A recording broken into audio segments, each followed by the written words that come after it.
you like to be seated? Well, today is Christ the King Day. Now, anyone here predate 1925?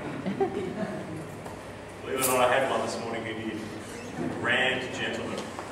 Because 1925 was when Pope somebody or other, I can never remember all the popes, in 1925 said, we're going to make today, this is the last day of the church calendar, it starts again with Advent next Sunday, we're going to make this Sunday Christ the King Sunday because he was concerned about growing secularism, but also growing nationalism. And of course we know that nationalism, this whole rah rah rah, our country's better than yours, that's what led to World War II ultimately in Europe. So the Pope saw it coming and made Christ the King, so because he wanted people on this Sunday to remember that we have one Lord and one King. Now why is that significant? Well, you know, I think if he was today and he would make this day up, he wouldn't make it Christ the King Sunday because he was concerned about secularism, because that's already here, or because he's concerned about nationalism. You know what I think he would make it about today? Individualism. Because that is the problem of our day. You see, you can't have a king when all you serve is yourself. Now, I'm speaking from experience here because I grew up, I'm Generation X, and I can tell you, we were a me generation. We were raised to believe that it was all about us. The world was our oyster, you could dream it, you could make it happen. It was all about us, be rich, famous, powerful. All those things were things that we were taught to aspire to. My kids' generation, Gen Y, look, they're in the same environment, perhaps even worse. Now at home they're not. They're not taught that it's all about them at home. But I can tell you when they turn on the television, it's all about them. Why? X Factor, Idol, all those things. Guess what it's all about? Me. Big Brother, all those programs. It's amazing to watch. If you're a social commentator and you watch those, what you would see is it's all about me. So that's the problem of our day in many ways.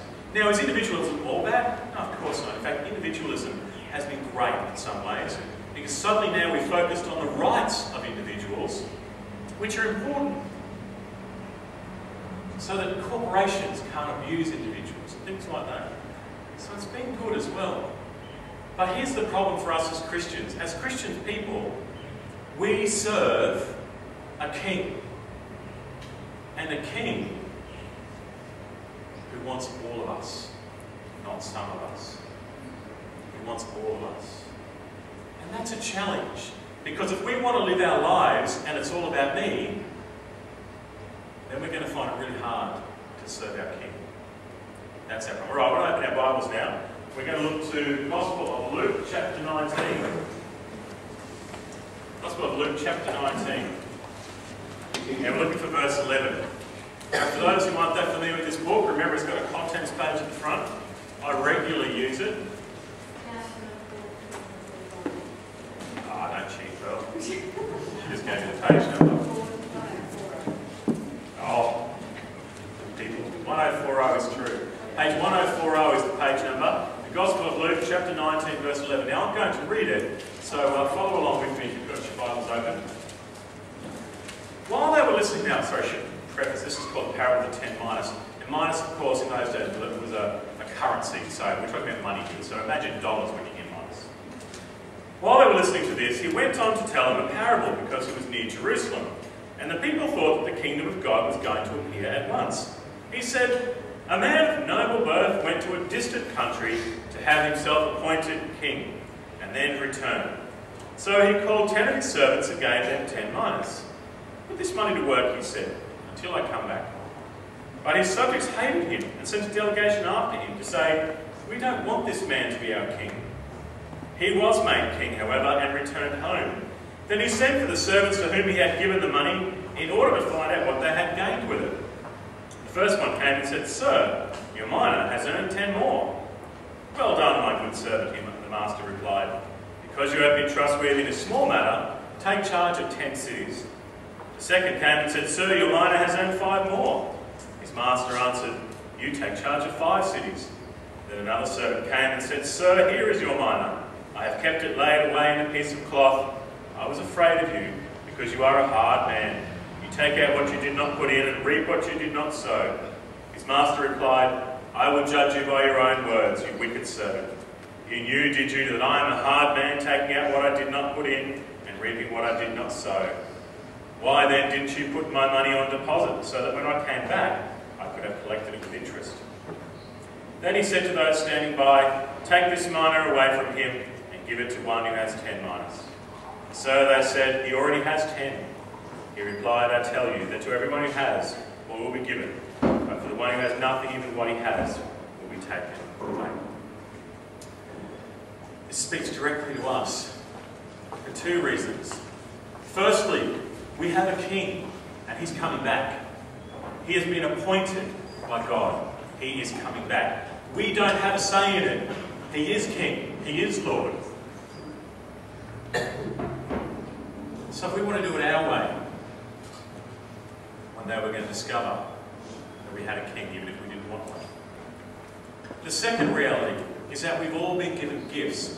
Now you might be one of these people, like me, who thinks, well, I don't have a tremendous amount of gifts, to be honest.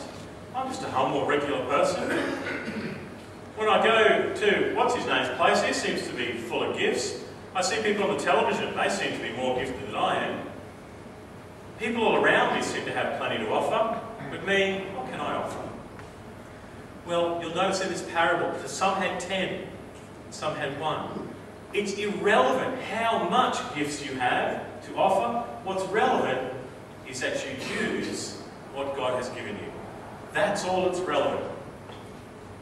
So the excuse of, oh, I haven't got anything to offer, it doesn't cut it. What you have got, God wants you to use for His glory and for the love of the world. You know, sometimes I think as Christian people we feel just a little bit disempowered in this world, don't we? We live in a society that says we're old-fashioned. We live in a society that says our morality is outdated. We live in a society that says, well, you're a bit boring. We live in a world, when you open up the newspapers and you turn on the television, it seems to be full of hate and violence and war. And you think to yourself, what difference can I make? What can I possibly do? I'm one person, and I have my own set of problems. Well, I'll tell you what, as Christian people, our call is to act today, right here, right where we are, in the world in which we live. And it's right in front of us, but sometimes we have to open our hearts to see it. Sometimes we have to open our eyes to see it. And sometimes we have to fight against our own apathy to act on it. Today we remember Abolitionist Sunday. Now, many people think that slavery ended hundreds of years ago with William Wilberforce's work in England.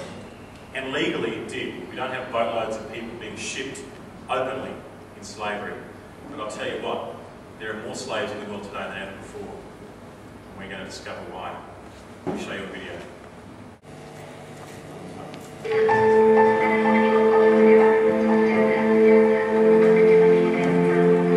The abolitionists created a movement 200 years ago to rid the world of slavery. They were motivated by their faith and desire for justice. So slavery doesn't exist anymore, right? Legally, yes, but in reality, many people are still treated as commodities. Tricked into dangerous jobs for years at a time so others can profit. Forced to work long hours without safety gear and with little pay, and tied into a lifetime of slave labour to pay off unrealistic debts. Or children, forced to toil in order to escape extreme poverty rather than develop to their full potential. This happens in fields, in mines, on construction sites, in factories, on boats, and in the homes of people around the world. Their exploitation and suffering creates many of the things that we buy, and we may not even know it. These people are our neighbours, and they should be valued as children of God. The call to love and protect those who are vulnerable is not new to the church. It's an important part of Christian discipleship. What we ask of our God can help the afflicted. What we ask of our government helps seek justice for the needy. What what we change in our own lives can help defend the rights of the vulnerable. We're not saying that we're going to end slavery in one day, or 1 year, or even 1 decade, but God is active building His kingdom every day. And through us and our actions, we can make a difference. As modern day abolitionists, we can Speak up for justice. Call for change. So who are the modern day abolitionists? Anyone who desires justice. It's everyday people, like you, me, us.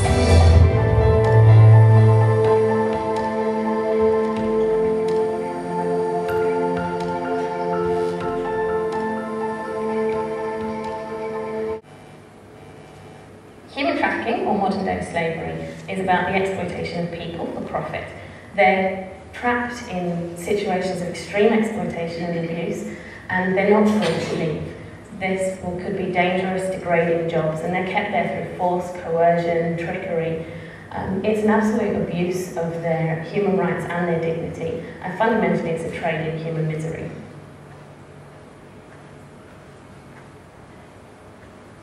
It can happen in just about every country in the world. No country is exempt, but because it's a very hidden crime, we can often be oblivious to it. In Asia Pacific region, men are trafficked onto fishing boats where they're working long hours, they're beaten, they're abused, with little chance of returning home, all to provide the seafood for the world. In Indonesia, young girls are looking for opportunities where they can provide for their families, so they go overseas looking for work in domestic service or in the hospitality industry, but in reality they get tricked into situations of exploitation. Young children are suffering from poor health and lack of education in India, working in the cottonseed industry to provide the cotton for the clothes that we wear. So it really can happen in any country in the world. Human trafficking is driven by the principles of supply and demand. A demand for cheap labour and competitive advantage means that businesses either seek out easily exploited people or they turn a blind eye to the conditions that workers face. It's a $32 billion a year industry, which is big business built on the backs of some of the world's most vulnerable people. On the supply side, there's already supply of vulnerable people who are often in desperate situations with little other opportunities, which means that they're at high risk of being trafficked. It can happen to anyone, and men, women and children around the world are exploited today. Poverty is a leading cause. If you're struggling to support yourself and your family, then you do take risks that you wouldn't necessarily normally do, and that can lead to further exploitation. But other factors are also at play, including cultural and gender discrimination, migrant communities who are away from their home security networks, a lack of education and a lack of knowledge about your own rights are also contributing factors.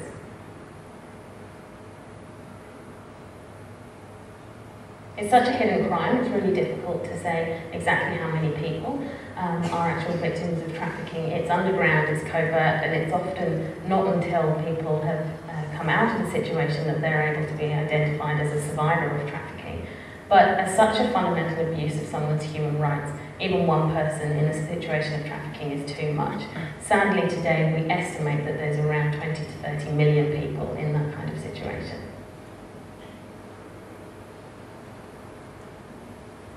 Absolutely, I really believe that we can end human trafficking and modern day slavery, but it's very much going to take an integrated approach from governments, businesses, NGOs and the general public. First of all, we need to prevent people from becoming vulnerable to trafficking by providing them with alternative livelihoods, making sure they get the education that they need to protect themselves against the risks. And then we need to also protect the current victims or those of trafficking or those who have recently been exploited to make sure that they get the rehabilitation and the care and the support that they need so that they're not further traumatised and they're not led into another situation of trafficking in the future.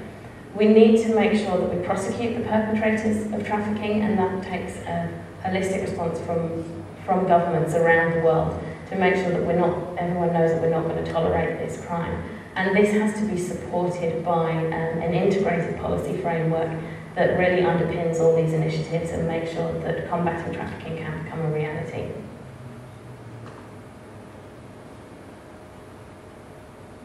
There are many actions you can take, and I think that no action is too small when it comes to fighting human trafficking and modern-day slavery.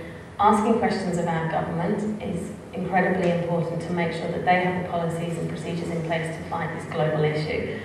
Through our own foreign aid commitments, we can help prevent people from becoming vulnerable to trafficking because they have alternative livelihood opportunities so that they don't have to face the same risks. I think we can hear all of the stories and feel the heartbreak or the anger about these horrific conditions that people are in, but we absolve ourselves of some of the responsibility. But in reality, labour exploitation is a part of our everyday lives. It's in the food we eat, the clothes we wear, the holidays we take, and all the products that we buy. And so therefore we need to be asking questions of all those companies about what they're doing to end it, and make sure that we are speaking out through our purchasing power and actually supporting companies that are taking positive steps to make sure that labour exploitation, human trafficking and modern day slavery isn't within their products. I believe that we all have the privilege of freedom, and therefore it's our responsibility to defend the rights of others in order to create a more just world in that way. There you go. For a lot of people that comes as a huge surprise to know that so much of the things that in our houses, in our shops, are actually made by child labour, or perhaps by trafficked human beings held in virtual slavery. I think the thing is we have two responses to it. One is, I'm too small, I can't do anything about it. Or one is to say, what can I do? And I think what I'd like us to do is to say, what can I do? Because there's a lot we can do. There is a lot. Let me ask you this. When you go into that shop and you see a $2 shirt, ask yourself this question. Is it possible to grow the cotton, to process it, to then turn it into a shirt, and then ship it halfway around the world and still make a profit on it? Is that really possible? It is only possible if there's slavery involved somewhere. So when we do our purchasing, think about it logically and ask yourselves, is this truly possible that someone could do it for this price? Look, I'm like anyone else. I don't have spare cash. But I tell you what, I'd rather purchase ethically and pay a little bit more than know that I'm propping up a system that is so evil to human beings. Another thing we can do is, we've got you put your signature on this. What do you call these things? Petition, thank you. Petition. And I've done a cover letter. This is going to go to our local politicians, federal and state. We're going to lobby them. We're going to say, it's not good enough. What is our government doing to stop it? Because our governments have a huge role to play. Because we in this country do not allow exploitation of our own workers, which is why we have, workers' rights and unions and all those sorts of things. But why should our government allow our companies to go overseas and exploit other countries? Don't you see the contradiction there? And we need to ask our politicians, do you not see the contradiction there? So we can lobby our politicians. I think the other thing we can do is raise our own awareness.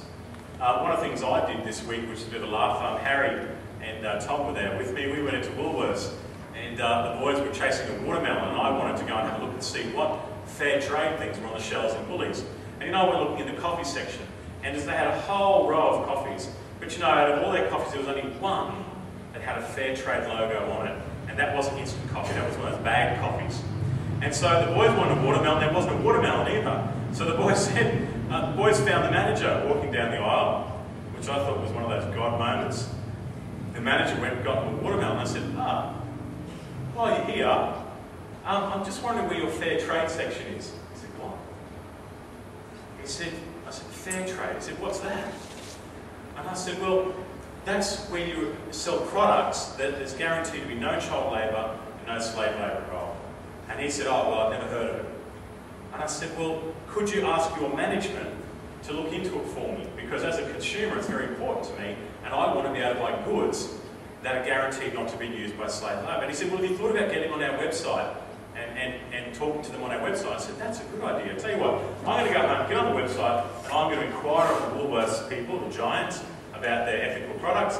But I said to him, do me a deal. I'll do that if you go to your next managers meeting and you ask the question there. He said, yes. So raising awareness is something we can do.